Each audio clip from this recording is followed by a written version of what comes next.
بسم اللہ الرحمن الرحیم۔ السلام علیکم۔ خاموشی ایک عبادت ہے، فرشتے اسے سن نہیں سکتے، شیطان اسے بگاڑ نہیں سکتا، اللہ کے علاوہ کوئی اسے جان نہیں سکتا۔ اللہ نیکی کا موقع ہر کسی کو دیتا ہے، لیکن نیکی کی توفیق کسی کسی کو دیتا ہے۔ سننے والا سن کر، دیکھنے والا دیکھ کر، سہنے والا سہ کر خاموش ہو جائے تو سمجھ جانا کہ معاملہ رب کی عدالت میں پیش کیا جا چکا ہے۔ زبان کی احتیاط بہت ضروری ہے، اگر اس کے ساتھ احتیاط نہیں کی جائے تو زندگی بھر کے زخم ساتھ رہ کر تکلیف دینے لگتے ہیں۔ اللہ سے مانگنا ہر کسی کے نصیب میں نہیں ہوتا۔ اگر تم مانگ رہے ہو تو یہ اللہ تعالیٰ کی دی ہوئی توفیق ہے، تو بس پھر اداس مت ہو۔ جس نے توفیق دی ہے وہ بہترین وقت پر قبول بھی ضرور کرے گا۔ گھر کے مقابلے میں دروازہ چھوٹا ہوتا ہے، دروازے کے مقابلے میں تالا چھوٹا ہوتا ہے، اور تالے کے مقابلے میں چابی چھوٹی ہوتی ہے، لیکن وہ چھوٹی سی چابی پورے گھر کو کھول سکتی ہے۔ اسی طرح ایک پائیدار اور اچھی سوچ بڑے بڑے مسائل کو حل کر سکتی ہے۔ ہر فرض نماز کے بعد آیت الکرسی پڑھنے والے اور جنت کے درمیان صرف موت ہے۔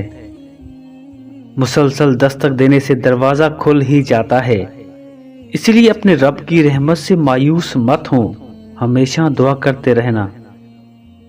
خاموشی میں بھی شور ہوتا ہے، ضروری نہیں ہر بار آپ کا چلانا ہی کام آئے۔ کبھی کبھار آپ کی خاموشی بھی وہ کام کر دیتی ہے جو آپ کا چلانا نہیں کر سکتا۔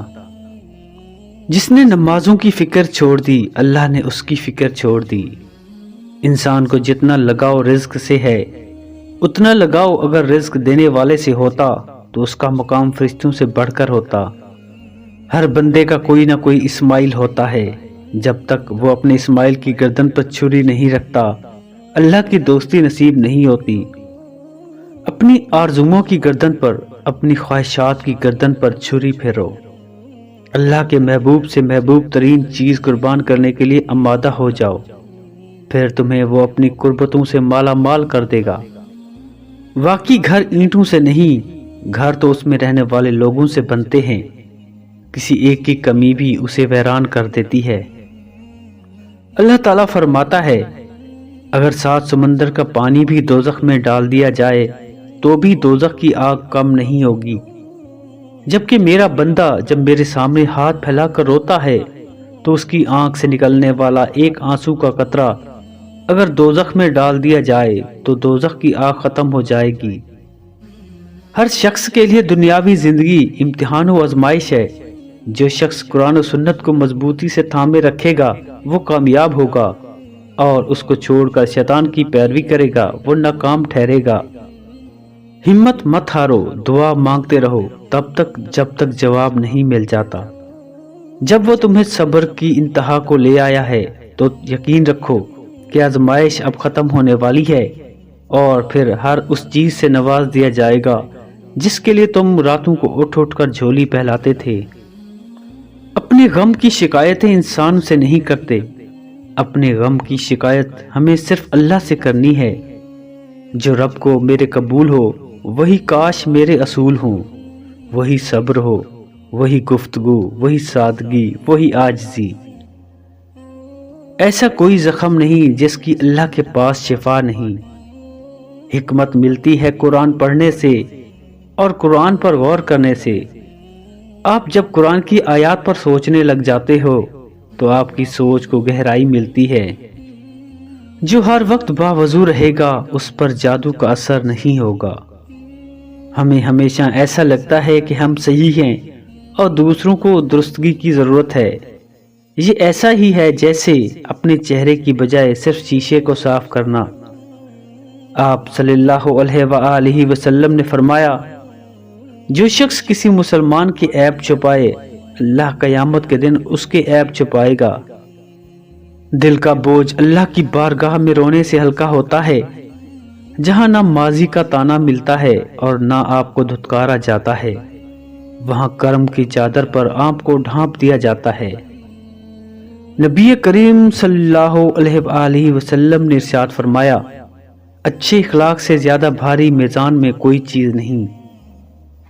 امی کہتی ہے، بیٹا اللہ کے ساتھ زور نہیں چلتا، وہ دے تو شکر کر، نہ دے تو صبر کر۔ جتنی ذمہ داری سے لوگ الٹی جوتی کو سیدھا کرتے ہیں، اگر خود کو سیدھا کر لیں تو دنیا جنت بن جائے۔ عطا کرنے کے مختلف طریقے ہو سکتے ہیں، لیکن میرا رب دعائیں رد نہیں کرتا۔ جو لوگ دوسروں کو استعمال کرتے ہیں، وہ کہیں نہ کہیں خود بھی استعمال ہوتے ہیں۔ جو تمہارے 99 اچھے کاموں کو چھوڑ کر تمہاری ایک غلطی پکڑ لے، وہ انسان ہے، اور جو تمہارے 99 غلطیوں کو معاف کر کے تمہارے ایک نیک عمل کو بھی قبول کرتا ہے، اسے رحمان کہتے ہیں۔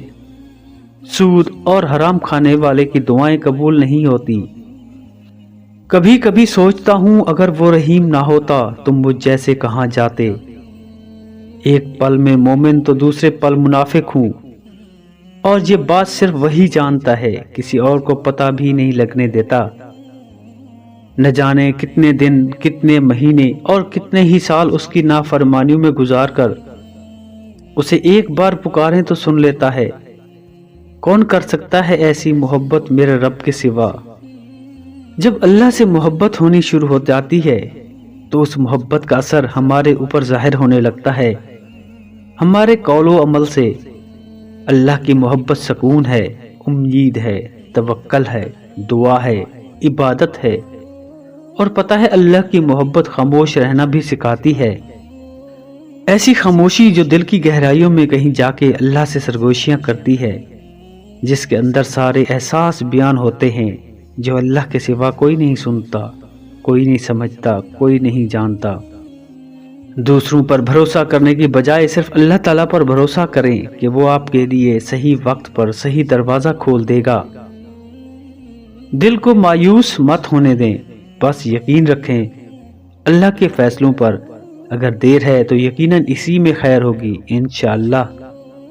میرے رب، میں نے تجھ پر اعتبار کر لیا، اگرچہ کہ مجھے اسباب نظر نہیں آتے، رستے دکھائی نہیں دیتے، لیکن میں جانتا ہوں کہ تو جس معاملے کو جتنا الجھا دیتا ہے اسے اتنے ہی خوبصورتی سے سلجھاتا بھی ہے۔ مجھے یاد ہے کہ جب ارشاد ہوا، بے شک ہر مشکل کے ساتھ آسانی ہے۔ مومن تو مومن ہی تب ہوتا ہے جب وہ تنہائی میں مومن ہوتا ہے۔ اس لیے لوگوں کے سامنے فرشتہ بننے سے بہتر ہے اب تنہائی میں ایک اچھے انسان اور ایک اچھے مومن بن جائیں۔ اللہ سبحانہ و تعالیٰ سے مانگنا نہ چھوڑیں، دل راضی نہ بھی ہو تب بھی دعا کے لیے ہاتھ اٹھا لیا کریں۔ کوئی امید باقی نہ رہے تب بھی اللہ سے مانگ لیا کریں۔